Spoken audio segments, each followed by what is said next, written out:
A black woman goes to a sleepover in a mostly white Georgia neighborhood. She never makes it home. Her body was found face down in the backyard. The police called it an accident.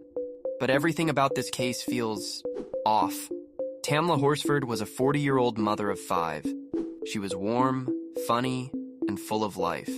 On November 3, 2018, she was invited to an adult slumber party at a friend's house in Cumming, Georgia, a suburb with a long and uncomfortable history when it comes to race. The party was meant to be a casual gathering for football moms. There were drinks, games, pajamas, and laughs. But Tamla stood out, not because of her personality, but because she was the only black woman in the house that night. By the next morning, Tamla was dead. Her body was found face down in the backyard, about 15 feet below a second-story balcony.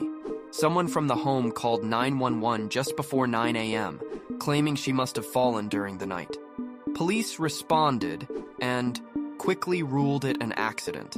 But nothing about what happened to Tamla made sense. Her injuries were extensive.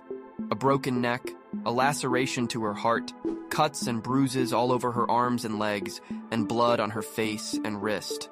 Yet somehow, there were no defensive wounds, no real signs of a struggle. Her toxicology report showed alcohol and traces of marijuana and Xanax, but nothing that would clearly explain a fall that violent. The people in the house gave conflicting stories.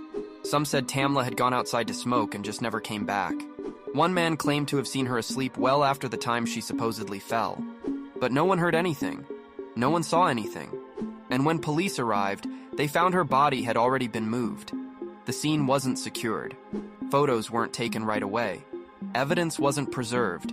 And even though her injuries seemed inconsistent with a simple fall, the case was never treated like a potential crime. Months passed. Her family demanded answers, but the Forsyth County Sheriff's Office stood by their conclusion: accidental death.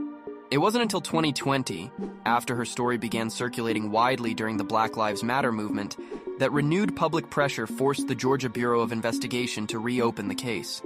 But even after a second review, they still claimed there was no foul play. And that's where things still stand.